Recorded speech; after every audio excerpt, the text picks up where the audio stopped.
갈매기에게 나는 법을 가르쳐준 고양이. 루이스 세풀베다 지음, 유학무 옮김.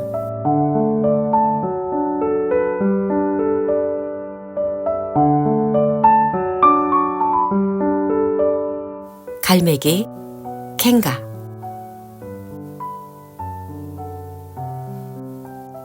왼쪽에 청어떼다! 고깃대를 찾으며 주위를 살피던 정찰 갈매기가 소리쳤다. 더없이 반가운 소식이었다. 아레나 로아 등대에서 날아온 갈매기 떼들은 경쾌한 울음소리로 이에 응답했다. 그들은 6시간째 날고 있었다. 쉬지도 않았다. 물론 선두 갈매기들이 온난 기류로 인도한 덕분에 그다지 힘들진 않았다. 날씨도 쾌적하여 대서양을 활공하기엔 안성맞춤이었다. 그런데도 갈매기들은 너무 많이 지쳐 있었다. 체력을 보충할 필요가 있었다. 그러기 위해서는 청어를 배부르게 먹는 것만큼 좋은 방법은 없었다.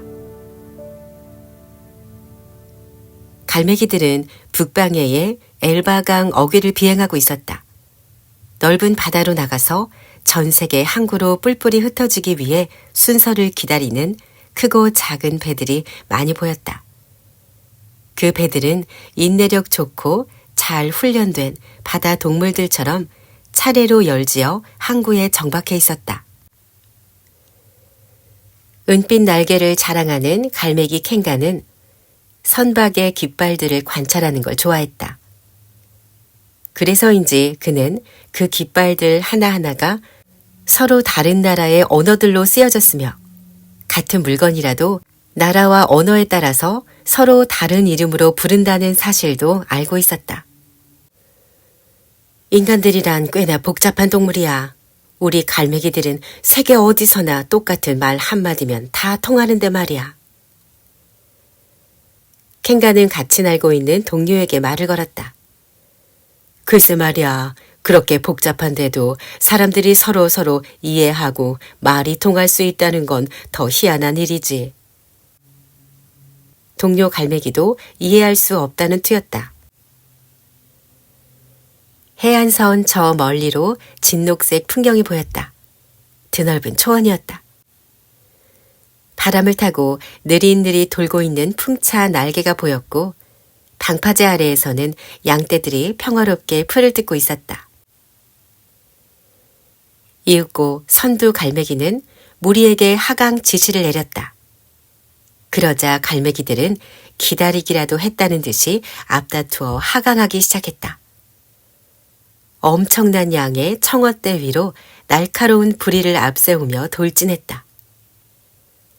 한류성 기류를 탔기 때문에 하강 속도가 더 빨랐다. 거의 120마리에 달하는 갈매기들은 마치 떨어지는 화살처럼 물속으로 곤두박질 쳤다. 갈매기들이 잠수할 때마다 튀어오르는 물보라가 장관을 이루었다. 갈매기들이 수면으로 다시 올라올 때는 모두가 입에 청어 한 마리씩을 물고 있었다. 아이고, 맛있는 놈들. 감칠맛이 나는 데다 통통하기도 하지. 갈매기들은 벌써 원기를 회복한 표정들이었다. 그들은 네덜란드 북부의 덴 헬더까지 계속 비행해 그곳에서 다시 북쪽의 프리시아 섬에 갈매기들과 합류하기로 계획되어 있었다. 그러고 나서 도버 해협을 경유하여 만차 운하까지 날아가야 한다. 그곳에 다다르면 세나만과 세인트말로만 무리들의 영접을 받고 그들과 함께 스페인 북부의 비스카야 창군까지 날아가는 것이 원래의 계획이다. 그때쯤 되면 갈매기의 숫자는 약 1000마리 정도가 될 것이다.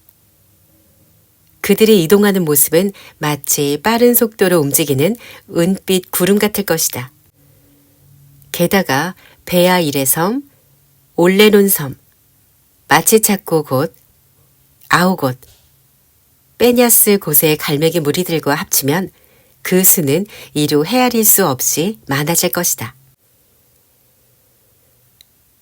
그것은 바람과 바다의 법칙에 순응하는 갈매기들의 길고도 먼 여행이다. 마침내 비스카야 상공에선 발트해와 북극해, 대서양을 건너온 전 세계의 갈매기들이 모두 모이는 대화합의 장이 열릴 것이다. 참으로 멋진 만남이 될 거야. 켄가는 청어를 3마리째 만나게 먹으면서 그런 생각을 해보았다. 각지에서 모여든 갈매기들은 매년마다 각자가 경험한 재밌는 이야기를 들려주었다. 그 중에서도 빠냐스곳 출신의 떠돌이 갈매기들이 들려주는 모험담이 특히 재미있었다. 그들은 지칠 줄 모르고 이곳 저곳을 닥치는 대로 돌아다니는 갈매기들이었다. 때로는 카나리아 제도나 까보 베르데 제도까지도 날아갔기 때문에 이야기 보따리가 누구보다도 풍성했다. 켄가와 같은 암컷 갈매기들은 대연회에 정신이 팔려서 다른데 신경 쓸 겨를이 없을 정도였다. 오징어와 정어리까지 준비된 호합한 축제였다. 그 사이에 수컷들은 벼랑 끝에 둥지를 틀고 암컷들은 그 둥지에서 알을 낳을 것이다. 그리고 어떠한 위협이 있어도 그 알들을 가슴에 품을 것이다. 조금 지나 알을 깨고 나온 새끼들에게 깃털이 나기 시작할 것이고 그때가 이번 여정에서 가장 극적인 하이라이트가 될 것이다. 저 아름다운 비스카야 창공에서 어린 새끼 갈매기들에게 나는 법을 가르치는 것 말이다. 켄가는 4마리째 청어를 낚아채기 위해 물속에 다시 한번 머리를 담갔다.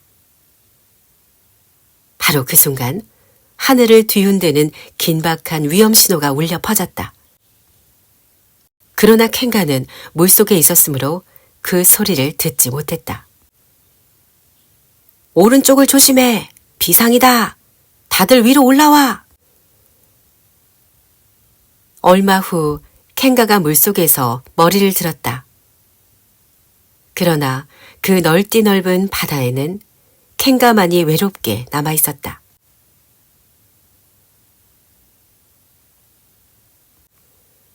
검은 고양이 소르바스. 너 혼자 두고 가서 미안해. 소녀는 몸집이 큰 검은 고양이의 배를 쓰다듬었다. 그러더니 계속해서 이것저것 잡다한 물건들을 배낭에 집어넣었다. 그가 가장 좋아하는 락 그룹 중 하나인 푸르의 카세트 테이프도 한 개 집어넣었다. 그러고는 잠시 머뭇거리다 테이프를 다시 꺼내곤 그것을 탁자 위에 놓을지 다시 배낭에 집어넣을지 한참을 망설였다. 꽤나 고민하는 눈치였다. 누구나 그렇듯이 방학 여행을 갈 때 어떤 물건을 가지고 가야 할지, 두고 가야 할지를 결정하는 것은 그리 쉬운 일이 아니다. 몸집이 큰 검은 고양이는 창틀에 걸터 앉아 있었다. 고양이가 가장 좋아하는 장소였다. 고양이는 그곳에서 소년의 행동을 유심히 지켜보았다. 아참, 내가 물안경을 챙겼나? 소르바스, 너 내 물안경 봤니? 아니지, 아니야. 너는 물을 싫어하니까 잘 모를 거야. 참 딱하구나. 그 재밌는 걸 모르다니. 얼마나 재밌는 운동인지 넌 잘 모를 거야. 수영은 이 세상에서 가장 재밌는 스포츠라고. 자, 과자나 먹을래? 소녀는 비스킷 상자를 집어들고 인심 좋게 1인분도 넘는 많은 양을 고양이에게 주었다. 몸집이 큰 검은 고양이는 아주 천천히 비스킷을 씹기 시작했다. 과자 먹는 즐거움을 최대한 길게 끌고 싶어서였다.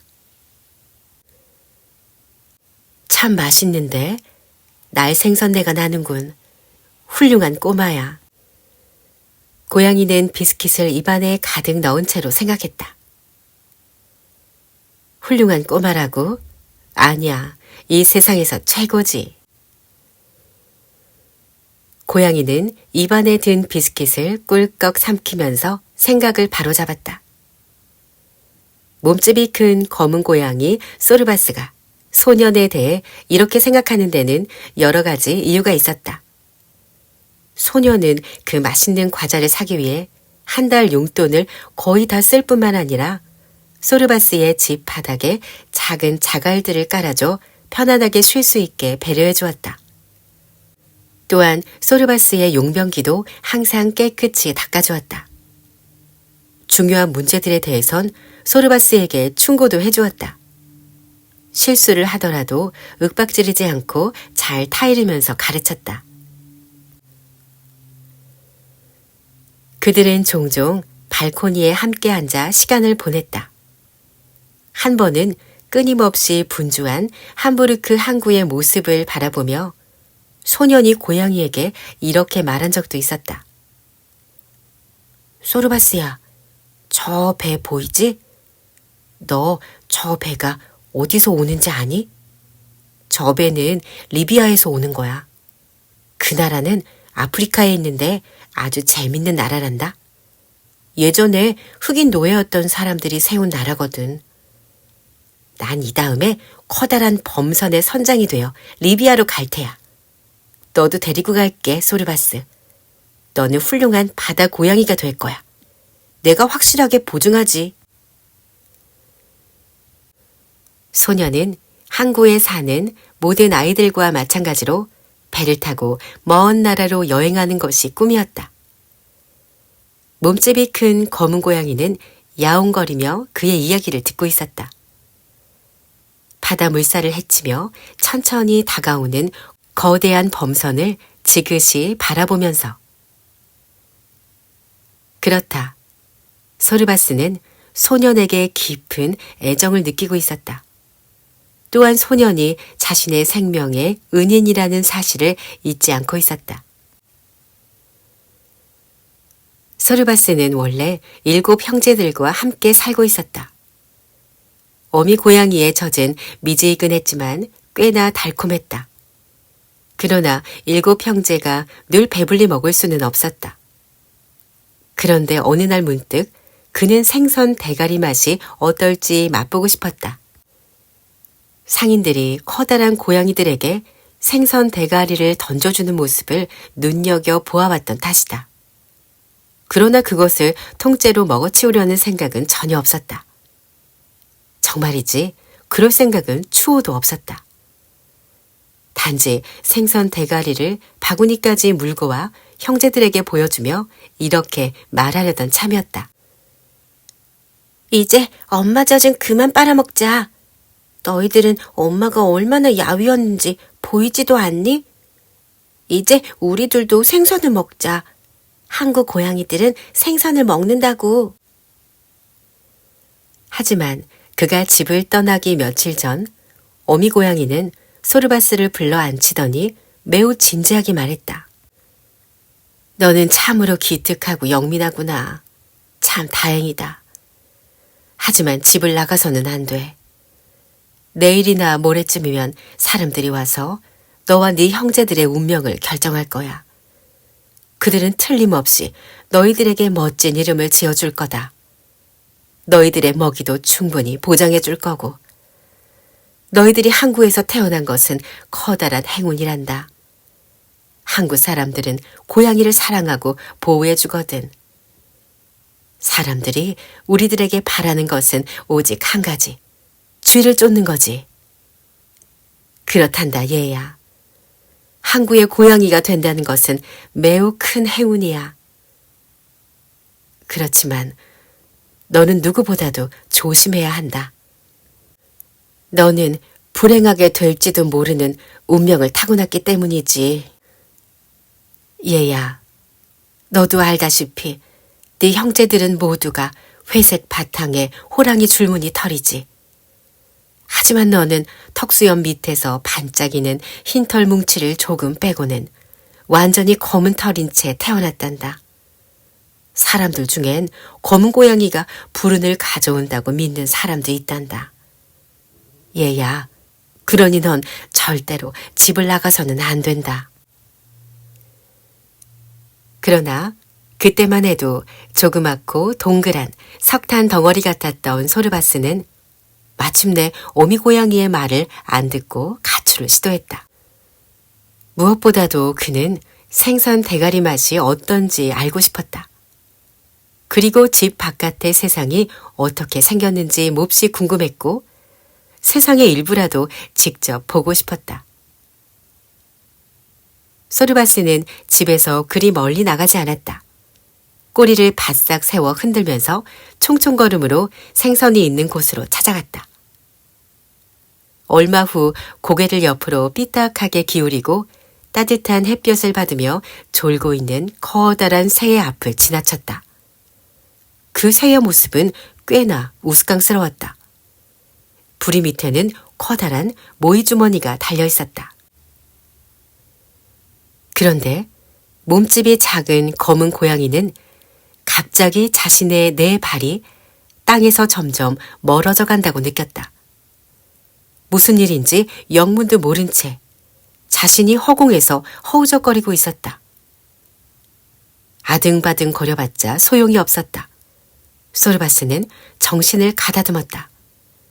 그리곤 이 세상에 태어나서 엄마가 제일 먼저 가르쳐 주었던 동작들 중 하나를 기억하면서 네 발로 착지할 만한 장소를 물색했다. 바로 아래는 우스꽝스럽게 생긴 그 새가 부리를 떡 벌리고 서서 소르바스가 떨어지기만을 기다리고 있었다. 결국 소르바스가 떨어진 곳은 모이 주머니였다. 그곳은 꽤나 어두웠고 냄새가 지독하게 역겨웠다. 내보내줘. 내보내달란 말이야. 소르바스의 목소리는 절망적이었다. 오, 제법인데 말도 할 줄 아네. 새는 입을 벌리지 않은 채 말했다. 어디서 굴러먹다 온 놈이냐? 흥, 내보내주지 않으면 가만두지 않을 테다. 할퀴어버리고 말 거야. 소르바스는 앙칼지게 소리 지르면서 위협했다. 혹시 너 개구리인가 뭔가 하는 놈 맞지? 새는 여전히 입을 꼭 다문 채로 물었다. 이 바보 같은 놈아, 숨 막혀 죽겠다. 어서 내보내달란 말이야. 몸집이 작은 고양이가 악다구니를 썼다. 맞아, 너 개구리지? 근데 검은 개구리라? 좀 이상한걸? 이 멍청아, 나는 고양이라고. 더 이상 못 참겠다. 당장 열어주지 않으면 후회할걸? 몸집이 작은 소르바스는 거듭 위협했다. 그러면서 어두컴컴한 모이 주머니 속에서 자신의 발톱을 꽂을 만한 곳을 찾았다. 내가 고양이와 개구리도 구별 못하는 줄 아니? 고양이들은 털북숭이에다 동작도 잽싸고 몸에서 슬리퍼 냄새가 나지. 너는 개구리가 틀림없어. 나는 개구리를 여러 마리 먹어본 적이 있지. 맛이 그리 나쁘지 않더군. 그런데 그놈들은 녹색이었는데. 이봐, 너 혹시 독개구리는 아니겠지? 새가 걱정스러운 투로 물어보았다. 그래, 난 독개구리다. 날 먹으면 재수가 더럽게 없을걸? 그렇다면 곤란한데. 하지만 독 고슴도치를 먹었을 때는 아무 일도 없었는데. 눈 딱 감고 먹어치울까? 뱉어버릴까? 새는 잠시 고민에 잠겼다. 그런데 갑자기 새의 몸이 심하게 뒤흔들렸다. 새는 날개를 퍼덕대더니 이윽고 입을 쩍 벌리고 말았다. 마침내 소르바스는 머리를 밖으로 밀어내곤 곧바로 몸 전체를 내던지며 땅 위로 뛰어내렸다. 소르바스의 몸 전체는 점액으로 완전히 젖어 있었다. 바로 그때 소르바스는 소년을 처음 보았다. 소년은 새의 목덜미를 움켜쥐고 심하게 두들겨 패고 있었다.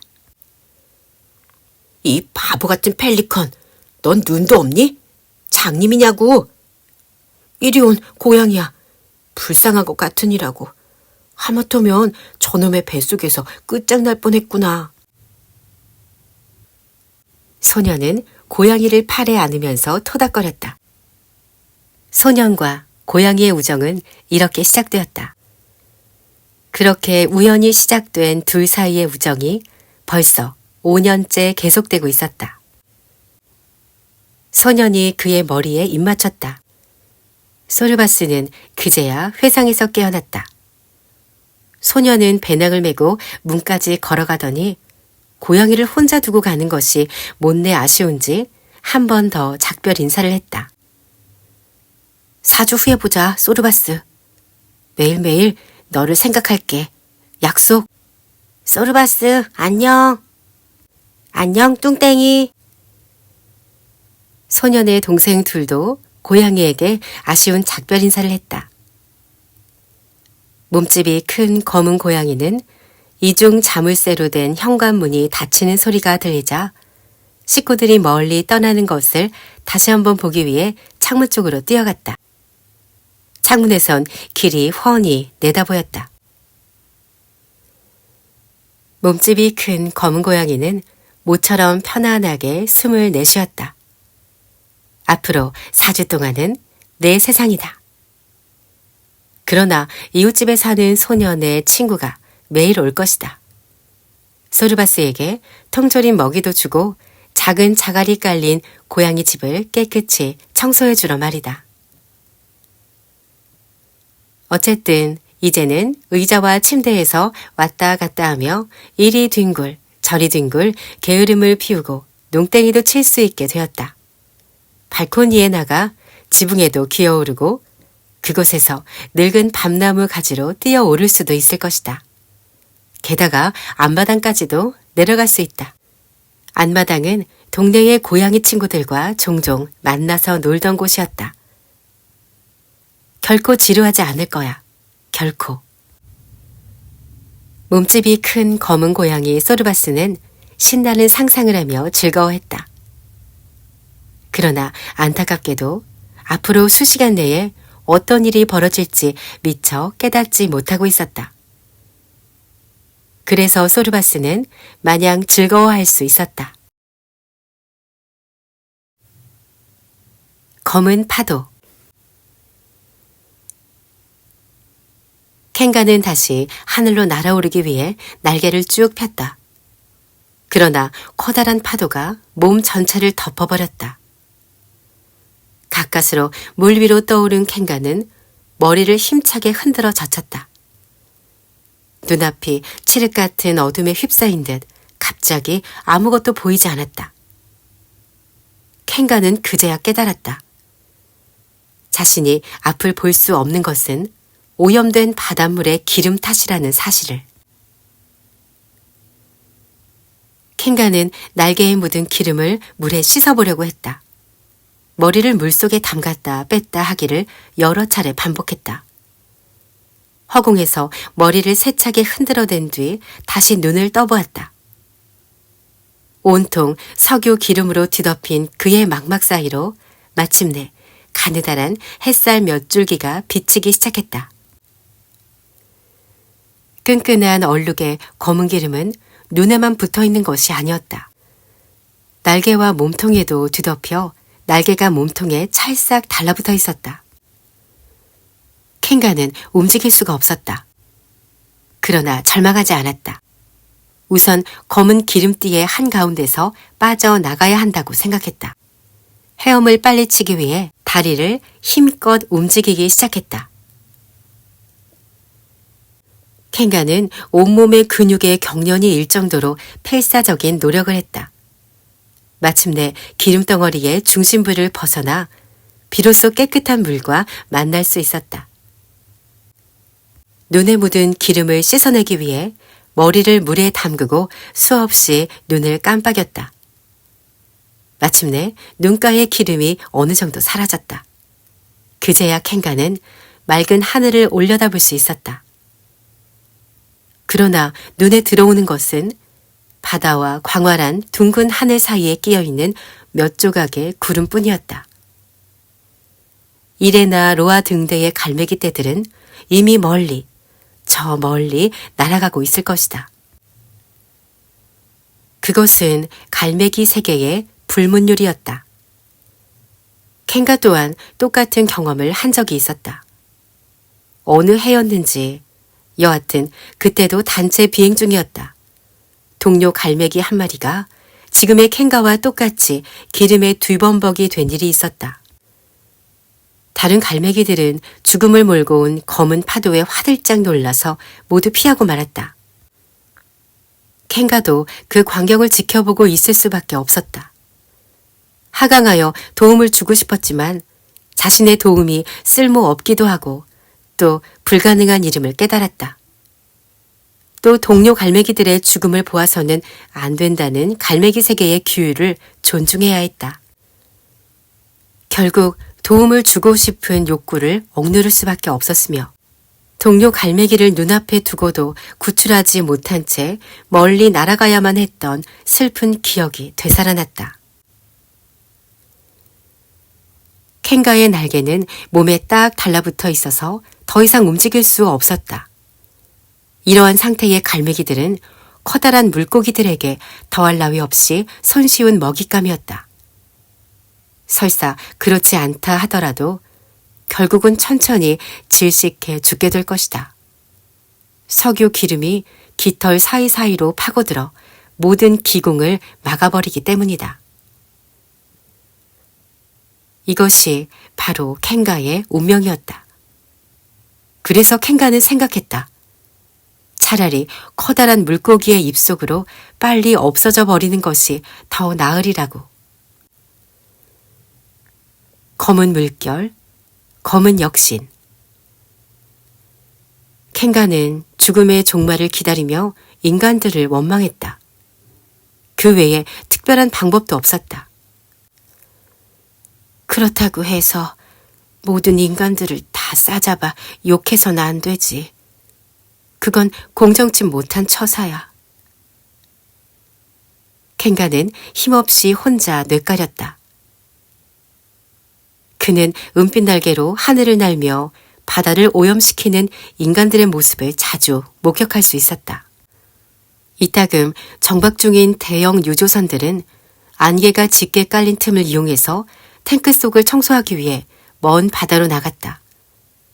그들은 독한 유해물질 수천 리터를 바다에 내버렸다. 그러면 거기서 쏟아져 나온 이물질과 찌꺼기는 커다란 파도에 휩쓸려 바다 위를 둥둥 떠다녔다.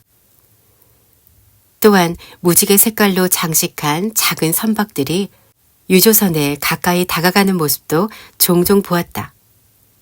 그 배에 탄 사람들은 유조선에서 탱크를 비우는 것을 끝까지 제지하려고 노력하였다. 그러나 이따금씩 유독성 기름이 바다를 독살시키는 것을 막아낼 수 있는 시간 안에 도착하지 못한 적도 있었다. 켄가는 힘없이 물 위에 앉아 이런저런 생각을 했다. 자신의 일생 중 가장 길고도 지루한 시간을 보내고 있었다. 그러다 문득 죽음의 공포에 떨면서 자문해 보았다. 혹시 죽음 중에서도 가장 두려운 모습의 죽음이 나를 기다리고 있는 것은 아닐까? 물고기 밥이 되는 것보다 더 끔찍하고 질식의 고통보다 더 두려운 것은 바로 굶어 죽는 것이 아닐까? 그는 죽음이 천천히 다가오고 있다는 절망감에 사로잡혔다. 그래서 자신도 모르는 사이에 몸통 전체를 뒤흔들어댔다. 그 순간 깜짝 놀랐다. 기름에 젖은 날개가 몸에서 떨어진 것이다. 은빛 깃털은 검은 농축물질로 흠뻑 젖어 있었지만 날개는 최소한 펼칠 수 있었다. 내가 여기서 빠져나갈 가능성이 있을지도 모르겠는걸. 그래, 여기서 빠져나가서 높이, 아주 높이 나는 거야. 그러면 석유가 햇빛에 마를지 누가 알아? 켄가는 한 가닥 희망을 찾은 듯 혼자 중얼거렸다. 문득 언젠가 들었던 얘기가 머릿속에 떠올랐다. 프리시아 섬의 늙은 갈매기에게서 들은 이야기였는데 이카루스라는 사람에 대한 전설이었다. 그 사람의 꿈은 하늘 높이 훨훨 나는 것이었다. 그는 자신의 꿈을 실현하기 위해서 마침내 독수리 털로 날개를 만들었다. 각고의 노력 끝에 결국은 태양 가까이 높이 날아올랐다. 그러나 그 사람은 이내 땅으로 곤두박질 치고 말았다. 너무 높이 올라간 나머지 독수리 털을 붙여놓았던 촛농이 뜨거운 태양열에 녹아서 떨어지고 말았던 것이다. 켄가는 날아오르기 위해서 날개를 힘차게 펄럭였다. 다리를 오므린 채 약 2뼘 정도 뛰어올랐으나 곧 물 위로 내려앉고 말았다. 다시 한번 시도하기로 마음먹었다. 그는 몸을 물속에 담그고 날개를 위아래로 여러 번 움직였다. 이번에는 떨어지기 전에 1m 이상 날아오를 수 있었다. 그러나 키를 잡고 상승 조정을 할 수가 없었다. 몹쓸 놈의 기름덩어리가 꼬리 밑동의 깃털까지 몸에 찰싹 달라붙게 만든 탓이다. 켄가는 다시 한번 물속으로 잠수했다. 그리고 자신의 주둥이로 꽁지깃을 쪼아댔다. 꽁지깃에 묻은 기름기를 없애기 위해서였다. 그는 털을 뽑는 고통조차 감내했다.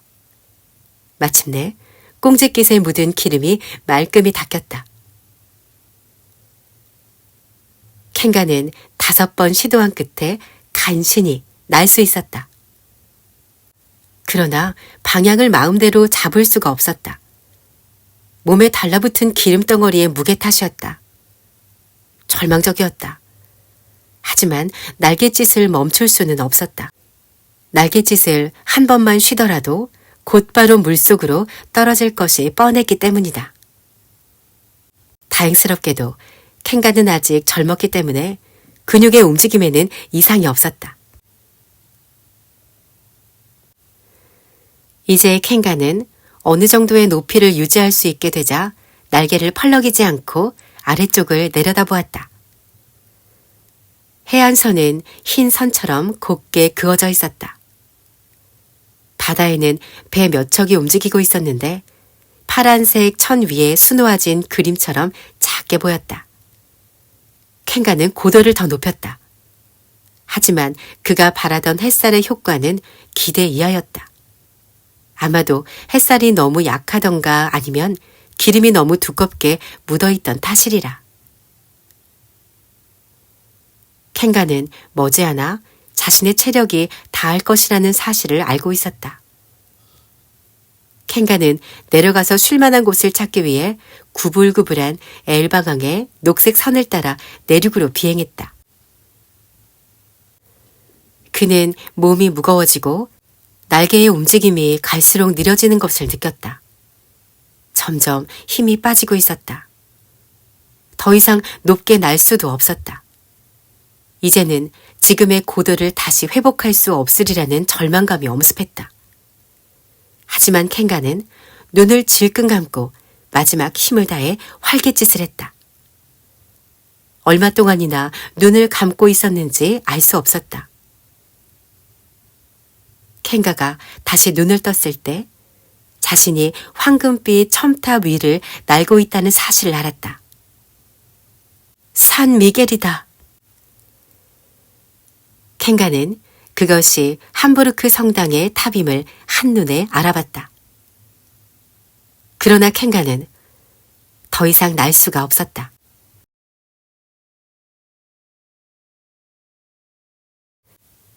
켄가의 마지막 비행. 몸집이 큰 검은 고양이 소르바스는 따사로운 햇살을 받으며 발코니에서 일광욕을 즐기고 있었다. 꼬리를 축 늘어뜨리고 벌렁 드러누워 배는 하늘을 보게 하고 내 발을 오므린 자세였다. 고양이가 등에도 햇빛을 쬐려고 천천히 몸을 돌리려는 순간이었다. 정체를 알 수 없는 비행물체가 윙윙 소리를 내며 전속력으로 자신에게 다가오며 떨어지는 것을 보았다. 그는 경계하며 벌떡 일어섰고 발코니에 떨어지는 갈매기를 가까스로 피할 수 있었다. 매우 더럽고 지저분한 갈매기였다. 몸통 전체가 검고 매캐한 냄새가 나는 물질로 흠뻑 젖어 있었다. 소르바스는 갈매기에게 가까이 다가갔다. 갈매기는 날개를 접으며 윗몸을 일으키려고 애쓰고 있었다. 그다지 우아한 착륙은 아니군. 미안해. 어쩔 수가 없었어. 갈매기도 소르바스의 말을 인정했다. 보아하니 몰골이 꽤나 엉망진창이군. 온몸에 묻은 게 뭐니? 악취가 심한데. 소르바스가 걱정스러운 듯 중얼거렸다. 검은 파도에 휩쓸렸어. 바다의 재앙덩어리 말이야. 나는 곧 죽게 될 거야. 갈매기가 처량하게 읊조렸다. 죽는다고? 그런 소리 마. 너는 단지 피곤하고 약간 지저분할 뿐이야. 그게 전부야. 그런데 이왕이면 동물원으로 날아가는 게 어떻겠니? 동물원은 여기서 그리 멀지도 않아. 거긴 너를 도와줄 수의사들도 많아. 소르바스가 말했다. 그럴 수 없어. 이게 내 생애 마지막 비행이었어. 갈매기는 거의 들리지도 않을 만큼 가느다란 목소리로 말하면서 눈을 지그시 감았다. 너는 죽지 않을 거야. 잠깐 쉬고 나면 금방 회복될 거야. 배고프지? 기다려. 내가 먹을 것을 좀 가져올 테니까. 죽으면 안 돼. 소르바스는 탈진해서 축 늘어진 갈매기에게 다가가면서 애원하듯 말했다. 그리고는 갈매기의 머리를 열심히 핥아주었다. 갈매기의 머리를 뒤덮고 있는 그 물질의 맛은 지독했다. 고양이의 혀가 갈매기의 목 부분을 지나칠 때 고양이는 갈매기의 호흡이 점점 약해지는 것을 느낄 수 있었다. 이봐, 난 널 돕고 싶어. 하지만 방법을 모르겠거든. 병든 갈매기를 어떻게 치료하는지 알아보고 올 테니까 그동안 푹 쉬고 있어. 소르바스는 이렇게 부탁하고 재빨리 기와지붕으로 올라갔다. 소르바스가 밤나무 쪽으로 갈 때였다. 갈매기가 소르바스를 불렀다. 왜? 뭘 좀 먹고 싶어서? 소르바스가 지레짐작으로 물었다. 나는 곧 알을 낳아야겠어. 마지막 남은 힘을 다해서 알을 낳고 말 거야. 친구, 넌 참 착하고 고상한 고양이 같아. 그래서 하는 말인데 내게 3가지를 약속해줬으면 해. 약속할 수 있겠어? 갈매기는 몸을 일으키려고 안간힘을 쓰며 말을 이었다. 소르바스는 갈매기가 정신이 없어서 헛소리를 늘어놓고 있다고 짐작했다. 그런 비참한 상태에 놓인 새에겐 자신도 어느 정도 관대해질 수 있으리라고 생각했다. 네가 원하는 대로 해줄게. 무엇이든지 지키겠다고 약속하지. 소르바스는 다정다감하게 말했다. 나는 쉴 시간이 없어. 우선 알을 먹지 않겠다고 약속해줘.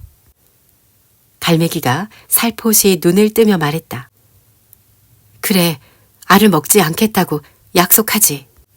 소르바스가 되뇌었다. 새끼가 태어날 때까지 알을 보호해주겠다고 약속해줘. 갈매기가 가까스로 목덜미를 들어올리며 말했다. 새끼가 태어날 때까지 그 알을 보호해줄게. 마지막으로 새끼에게 나는 법을 가르쳐 준다고 약속해줘. 갈매기는 고양이의 두 눈을 똑바로 쳐다보면서 말했다. 그러자 소르바스는 이 불쌍한 갈매기가 단지 헛소리를 하는 게 아니라 완전히 미쳤다고 생각했다. 그래, 내가 나는 법을 가르쳐 줄 것을 약속하지. 그러니 이제 좀 쉬게나. 내가 도움을 청하러 갔다 올 테니. 소르바스는 다시 지붕 위로 뛰어 올라가면서 말했다. 켄가는 하늘을 쳐다보았다. 그리고 지금까지 자신과 늘 함께했던 좋은 바람들에게 고마운 마음을 전했다. 마침내 켄가가 마지막 숨을 내뱉었다. 바로 그때 파란 얼룩무늬의 하얀 알 하나가 석유로 흠뻑 젖은 켄가의 몸에서 굴러 떨어졌다. 나이를 알 수 없는 고양이 꼴로네요. 소르바스는 밤나무 가지에서 재빨리 내려왔다. 그리고 얼씬거리는 개들의 눈에 띄지 않게 서둘러 앞마당을 지나 거리로 나왔다. 자동차가 오지 않는 것을 확인하곤 얼른 길을 건넜다. 그리고 이탈리아 식당 꾸네오를 향해 냅다 뛰었다. 킁킁거리며 길거리에 쓰레기통을 뒤지고 있던 고양이 두 마리가 마침 자신들 곁을 지나가는 소르바스를 발견했다. 어이 친구, 방금 지나간 거 자네도 봤나? 그중 한 마리가 빈정거리며 말했다. 그럼 얼마나 새까맣던지 기름때 덩어리라기보다 오히려 콜타르 덩어리라고 부르는 게 더 낫겠군. 어이, 콜타르 덩어리, 어디 가니? 다른 한 마리가 물었다. 물론 소르바스는 갈매기에 대한 걱정으로 딴 생각할 겨를이 없었다. 그렇다고 해서 이 건달 고양이 두 놈이 시비 거는 것을 모른 척하고 그냥 지나칠 순 없었다. 소르바스는 가던 길을 멈추고 등을 고추 세우는가 싶더니 잽싸게 쓰레기통 위로 뛰어 올랐다. 소르바스는 앞발 한쪽을 천천히 쭉 폈다. 그리고 성냥개비 길이만한 긴 발톱을 뽑아내어 그 도발자들의 얼굴 가까이 들이밀었다. 어때? 이게 마음에 드니? 아직 이런 게 9개는 더 있지. 네 척추에 매운맛 좀 보여줄까? 소르바스는 매우 침착하게 위협했다. 고양이들은 눈앞에 나타난 날카롭고 긴 발톱을 보고서 침을 꿀꺽 삼켰다. 아니에요. 오늘 날씨가 참 좋네요. 그렇죠? 고양이 한 마리가 발톱에서 눈을 떼지 못한 채 얼버무렸다. 그럼 너는 무슨 할 말이라도 있나? 소르바스는 다른 고양이를 질책했다. 제가 할 말이라곤 날씨가 조금 쌀쌀하긴 하지만 산책하기엔 아주 쾌적한 날씨라는 거죠. 소르바스는 이 정도에서 사건을 대충 마무리하고 길을 재촉했다. 드디어 식당 문 앞에 도착했다.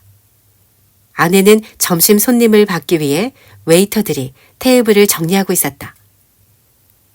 소르바스는 야옹 소리를 3번 내서 신호를 보내고 계단 층계에 앉아서 기다렸다.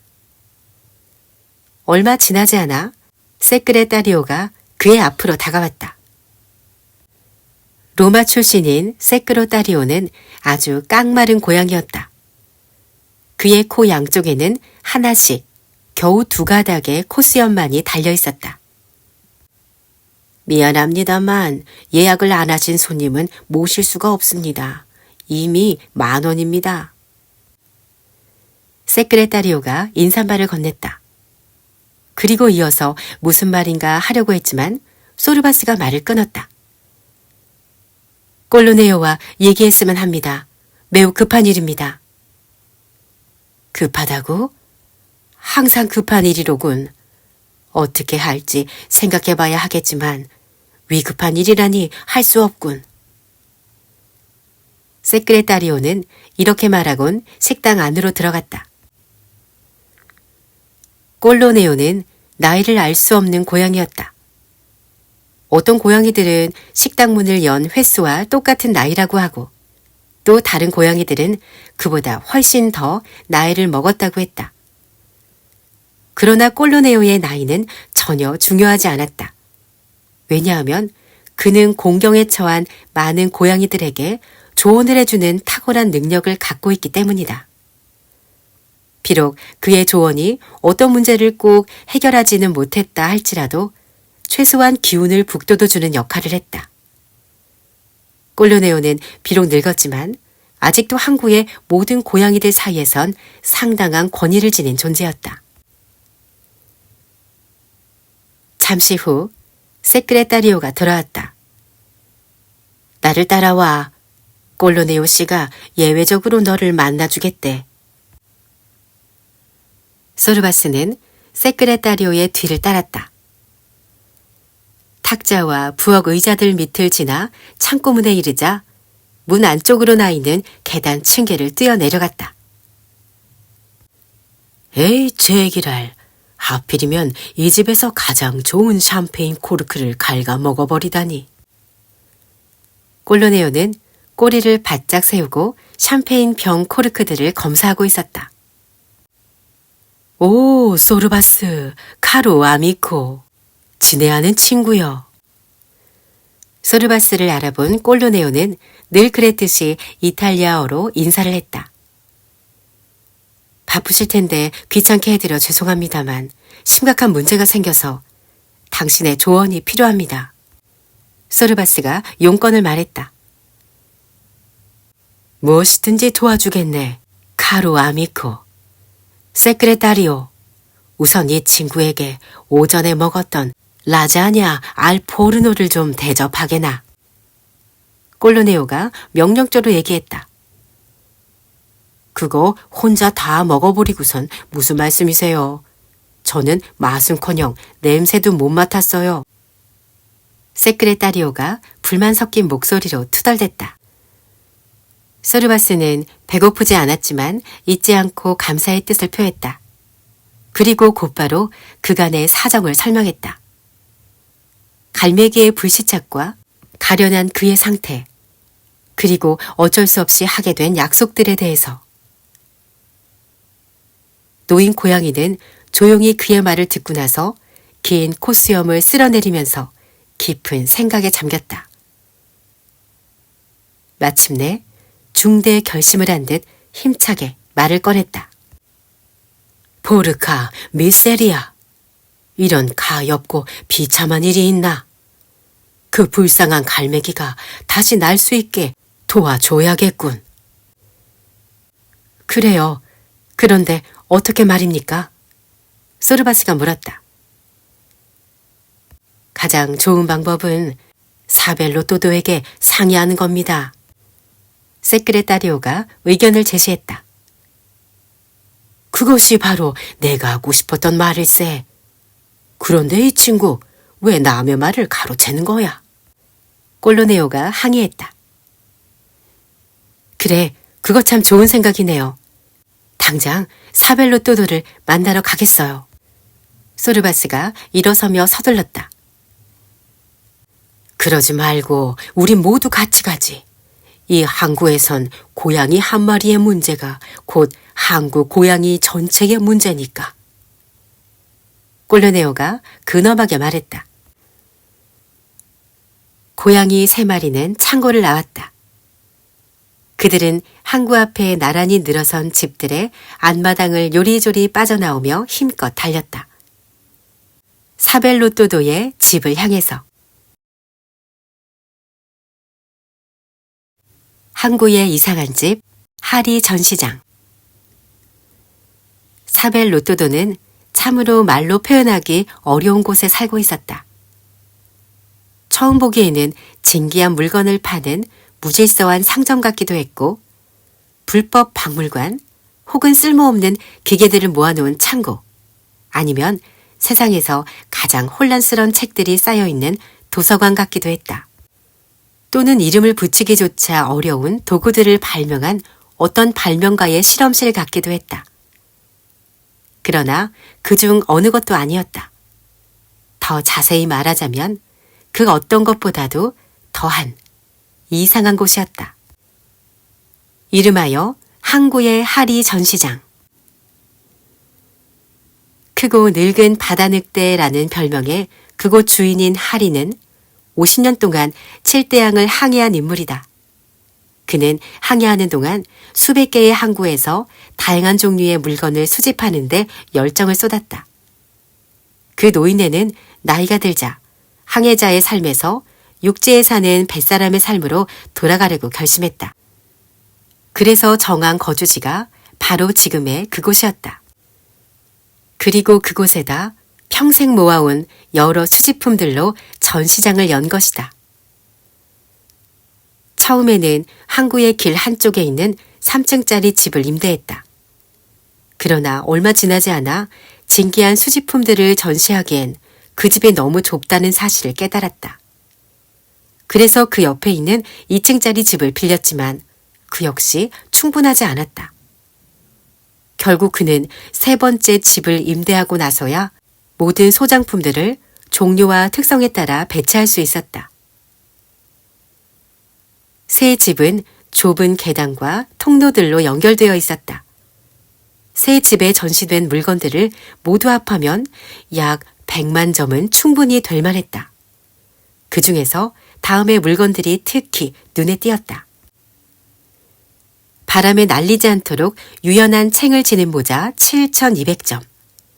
세계 일주가 가능할 정도로 강력한 힘을 가진 선박들의 방향키 160점. 극심한 안개와 끝까지 싸우며 버텼던 안개 등 245점. 화를 잘 내는 선장들의 손에 두들겨 맞으며 괴롭힘을 당하던 무선 전신기 12점. 절대로 북쪽의 자성을 잃지 않았던 나침반 256점. 실물 크기의 목과 코끼리 6점. 대초원을 관조하는 모습의 기린 박제 2점. 노르웨이 출신 탐험가의 잘린 오른손을 뱃속에 넣은 채로 박제가 된 북극곰 1점. 늘 돌 때마다 열대지방 일몰 무렵에 시원한 바람을 떠올리게 하는 선풍기 700점. 최상의 수면을 보장해주는 3배로 짠 그물 그네 1200점. 오직 사랑 이야기만을 전했던 수마트라의 꼭두각시 인형 1300점. 항상 행복한 정경을 보여주던 슬라이드 환등기 123점. 47개의 언어로 된 소설 54,000권, 2점의 에펠탑 복제 모형. 영국 해적선의 대포 3점, 북해 해저에서 발견된 닷 17점, 일몰 사진 2,000점, 유명 작가들이 소유했던 타자기 17점, 신장 2m가 넘는 성인 남자용 플란넬 천송네이 128점, 난쟁이용 연미복 7점, 남 십자성을 집요하게 가리키고 있는 천체관측기 1점, 해포석으로 만든 파이프 500점, 불가사의하게 발생한 조난의 소리를 멀리서도 들려주던 대형 달팽이 7점, 12km에 달하는 붉은 비단, 잠수정 해치 2점, 그 외에도 이름을 일일이 늘어놓기 어려운 다양한 물건들이 많이 있었다. 그 전시장을 방문하기 위해선 입장료를 내야 했다. 안으로 들어가면 창문 없는 방들과 긴 복도, 그리고 좁은 계단들로 이루어진 미로 그 자체였다. 그 속에서 길을 잃지 않기 위해선 대단히 방향 감각이 필요했다. 하리는 마스코트 2개를 가지고 있었다. 그중 하나는 침팬지 마띠아스였다. 마띠아스는 매표를 하면서 안전을 담당했고 가끔씩 나이 많은 뱃사람들과 체스를 두었다. 물론 썩 잘 두지는 못했다. 침팬지는 맥주를 즐겨 마셨고 항상 거스름돈을 적게 주려고 했다. 또 다른 마스코트는 사벨 로또도였다. 작고 마른 회색 고양인데 대부분의 시간을 그곳에 있는 수천 권의 책들을 연구하는 데 할애했다. 꼴로네오, 세크레타리오, 소르바스는 꼬리를 바짝 세우고 전시장으로 들어갔다. 그들은 매표소 뒤에 있던 하리를 보지 못한 것을 못내 아쉬워했다. 그 노인네는 그들을 볼 때마다 항상 애정어린 말을 해주고 소세지도 종종 주었기 때문이다. 어이 벼룩 덩어리들, 잠깐만 입장료를 내야지. 마티아스가 목에 힘을 주며 말했다. 언제부터 고양이에게도 돈을 받았나? 세크레타리오가 웃기지도 않는다는 투로 항의했다. 이봐, 안 보여? 안내문을 잘 봐. 입장료 2마르크라고 써 있잖아. 고양이는 무료라는 말은 어디를 봐도 없지. 입장료 8마르크를 내던가 아니면 나가주게나. 침팬지가 힘차게 소리쳤다. 어이 원숭이 양반, 당신 산수 실력 형편없구먼. 세크레타리오가 나섰다. 그게 바로 내가 하고픈 말이야. 이 친구 또 내가 할 말을 가로챘군. 꼴로네오가 투덜댔다. 그 순간 누군가 매표소 저쪽에서 불쑥 튀어올랐다. 소르바스였다. 그는 침팬지의 눈을 뚫어져라 응시했다. 마티아스가 눈을 깜빡거리고 마침내 눈물을 머금을 때까지 계속해서 노려보았다. 좋아, 사실은 6마르크야, 6마르크. 누구나 계산하다 보면 실수도 하고 그러는 거지 뭐. 마티아스는 다소 기가 죽은 듯 의기소침하게 말을 바꿨다.